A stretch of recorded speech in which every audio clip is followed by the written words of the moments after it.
तो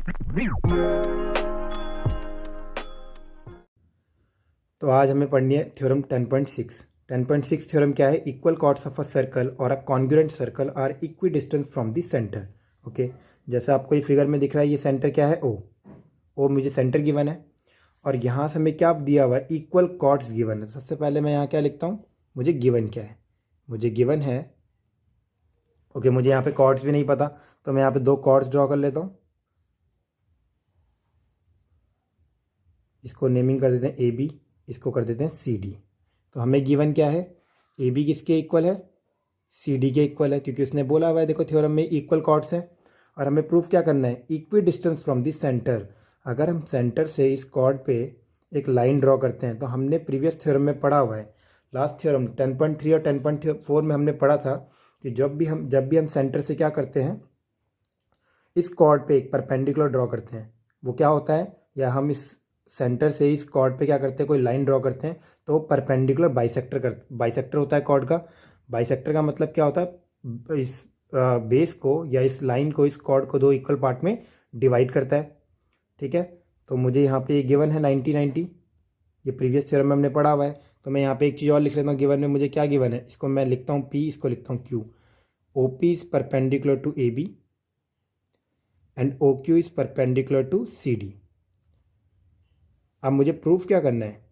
मुझे to prove, उसने बोला है कि जो सेंटर से इस पे लाइन ड्रॉ हुई है OP और OQ, वो क्या होने चाहिए? इक्वल होने चाहिए। हमें OP OQ के इक्वल प्रूफ करना है। तो सबसे पहले हम क्या करेंगे? देखो, मैं इसको ज्वाइन कर रहा हूँ O से B और O से D। मैं इसको थोड़ा शेड कर रहा हूँ या हाईलाइट कर रहा हूँ, इसको थोड़ा आपको ईजी समझ में आए। यहाँ मेरे दो ट्राइंगल फॉर्म हो रहे हैं, तो यहाँ मैं प्रूफ करना स्टार्ट कर रहा हूँ। In triangle OPB and triangle OQD, ये रहा OPB ट्राइंगल, ये रहा OQD ट्राइंगल। हमें गिवन क्या है? AB किसके इक्वल है? CD के इक्वल है। तो अगर AB CD के इक्वल है और हमने प्रीवियस थ्योरम में पढ़ा है, जो परपेंडिकुलर होता है सेंटर से कॉर्ड पे, वो उसको दो इक्वल पार्ट पे डिवाइड करता है। तो मैं AB का अगर हाफ करूं, मैं हाफ ऑफ AB इक्वल लिख सकता हूं हाफ ऑफ CD के। तो AB का हाफ क्या हो जाएगा? PB, और CD का हाफ क्या हो जाएगा? QD। तो सबसे पहले मुझे क्या, मैंने इस ट्राइंगल में कौन सी साइड इक्वल दिखा दी? PB किसके इक्वल है? QD के। ओके, OB किसके इक्वल हो जाएगा? OD के, क्योंकि वो क्या है? Equal radii.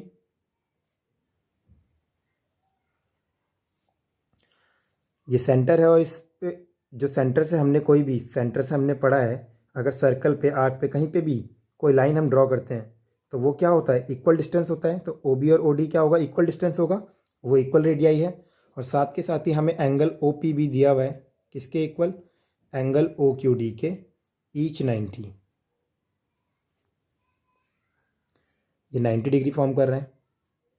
तो triangle OPB and triangle OQD is congruent by RHS। Right angle triangle है, हाइपोटेनस इक्वल है और एक साइड इक्वल है। तो RHS क्राइटेरिया से क्या होगा? दोनों ट्राइंगल क्या हो जाएंगे? एक दूसरे के कॉन्ग्रुएंट हो जाएंगे। और हमने पढ़ा हुआ है कॉन्ग्रुएंट, हमने ट्राइंगल चैप्टर में पढ़ा हुआ है, अगर दो ट्राइंगल कॉन्ग्रुएंट होते हैं तो उनके कॉरेस्पॉन्डिंग पार्ट क्या होते हैं? इक्वल। अब कॉरेस्पॉन्डिंग पार्ट कौन से होंगे? अगर OPB ट्राइंगल का हाइपोटेनस है, तो OD OQD ट्राइंगल का हाइपोटेनस है। QD इक्वल होगा PB के, OP इक्वल होगा OQ के। जरूरी नहीं है कि डायमेंशन, जो साइड्स हैं वही इक्वल हो, इनके एंगल्स भी इक्वल होते हैं। ये एंगल इस वाले एंगल के और ये एंगल इस एंगल के। अगर हमने ट्राइंगल्स को कॉन्ग्रुएंट प्रूफ कर दिया है तो हमने दोनों ट्राइंगल्स को कॉन्ग्रुएंट प्रूफ कर दिया, तो इनके कॉरेस्पॉन्डिंग पार्ट इक्वल दिखा सकते हैं। तो मैं यहाँ पे लिखूंगा OP is equal to OQ। OP किसके इक्वल होगा? OQ के, by CPCT corresponding part of congruent triangle. और हमें ये ही प्रूफ करना था, OP किसके इक्वल होगा? OQ के। इनकेस हमें इस थ्योरम में बोला होता है कि हमें ये एंगल प्रूफ करने हैं इक्वल, तो ये दोनों एंगल भी इक्वल प्रूफ हो सकते थे, क्योंकि हमने इन दोनों ट्राइंगल को कॉन्ग्रुएंट प्रूफ कर दिया है। सेम ये दोनों एंगल भी इक्वल हो सकते थे, क्योंकि हमने इन दोनों ट्राइंगल को क्या कर दिया है? कॉन्ग्रुएंट प्रूफ कर दिया, और कॉन्ग्रुएंट प्रूफ जब हम ट्रायंगल्स को कर देते हैं तो उनके कॉरेस्पॉन्डिंग पार्ट क्या होते हैं, इक्वल होते हैं। बट अभी हमें यहाँ पे क्वेश्चन में पूछा गया था, यहाँ हमें थ्योरम में दिया गया था, हमसे पूछा गया था कि जो कॉर्ड्स होंगी वो सेंटर से क्या होनी चाहिए, इक्वी डिस्टेंस पे होनी चाहिए। दैट मीन्स हमें ओपी और ओक्यू प्रूफ करना था। लिखा हुआ है circle are equidistance from the centre, जो भी कॉर्ड्स होंगी वो क्या होगी, सेंटर से इक्वल डिस्टेंस पे होगी। That means OP is equal to OQ proof करना था, तो हमने ये प्रूफ कर दिया है। अगर आपको और कुछ प्रूफ करने को है, जैसे मान लो आप ये एंगल इस एंगल के इक्वल प्रूफ करने को आ रहा है, तो आप वो भी इजीली प्रूफ कर सकते हो। आई थिंक वो आगे आपको जितने आप आगे थ्योरम देखोगे उनमें वो सब प्रूफ करने को आएगा। नेक्स्ट थ्योरम है थ्योरम 10.7। 10.7 थ्योरम में क्या लिखा हुआ है, chords equidistance from the centre of a circles are equal in length. हमें क्या दिया हुआ है, कॉर्ड्स जो हैं equidistance from the centres, अगर सेंटर से वो इक्वल डिस्टेंस पे है। दैट मीन मैं पहले दो कॉर्ड ड्रॉ करता हूँ। यहाँ पे एक कॉर्ड ड्रॉ करी ए बी, इसको सी डी लिख देते हैं, ए बी और ये सी डी।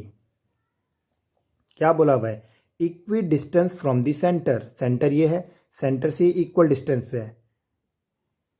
इसको ओ ले लेते सेंटर को, ये पी हो गया और ये हो गया क्यू। तो हमें गिवन है ओ पी किसके इक्वल है, ओ क्यू के, क्योंकि उसने बोला हुआ है chords equidistance from the centre, जो सेंटर से क्या है, इक्वल डिस्टेंस पे है, वो कॉर्ड जो सेंटर से इक्वल डिस्टेंस पे है। That means O P equal to O Q हमें गिवन है। तो उससे पहले मैं गिवन लिखता हूँ। गिवन क्या है, गिवन है O P is equal to O Q. ठीक है, फिर हमें क्या बोला हुआ है, centre of a circle are equal in length, मतलब ये जो कॉर्ड है ये लेंथ में इक्वल होनी चाहिए। तो हमें पूछा गया है, हमें क्या प्रूफ करना है, हमें प्रूफ करना है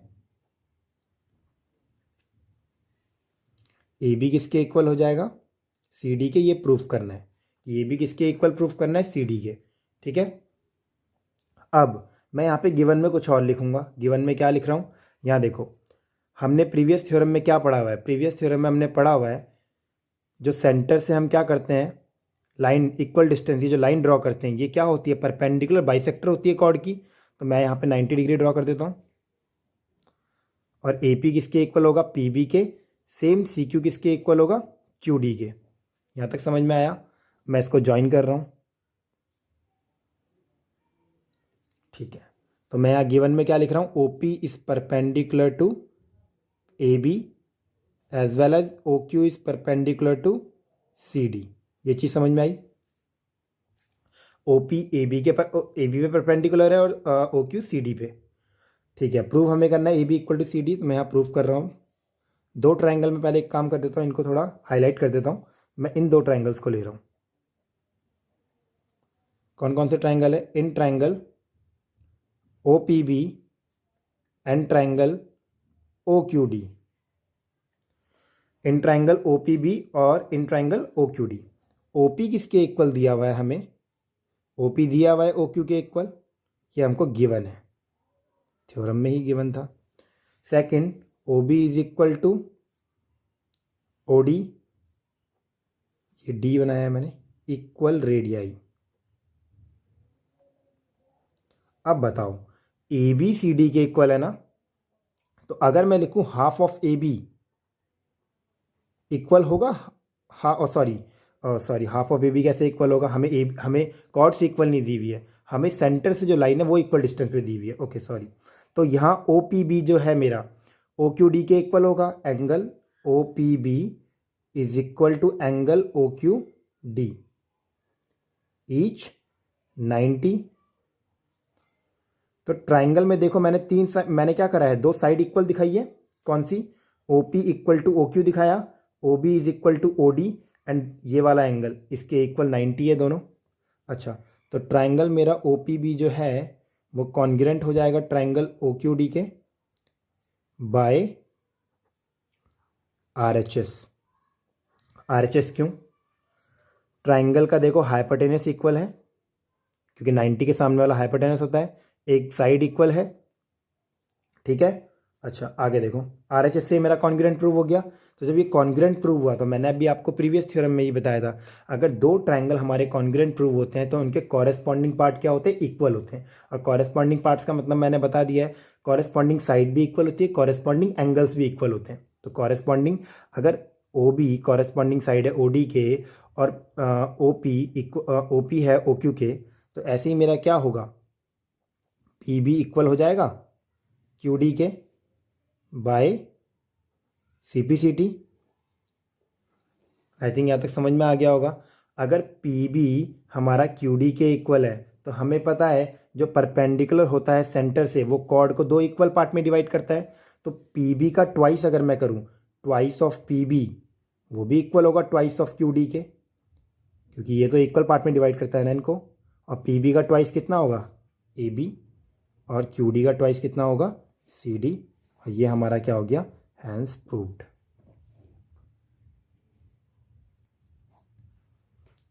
आई होप यहाँ तक समझ में आ गया होगा तुम लोगों को। अगर समझ में नहीं आया है तो मुझे बता सकते हो, कोई भी डाउट हो तो पूछ सकते हो, ठीक है।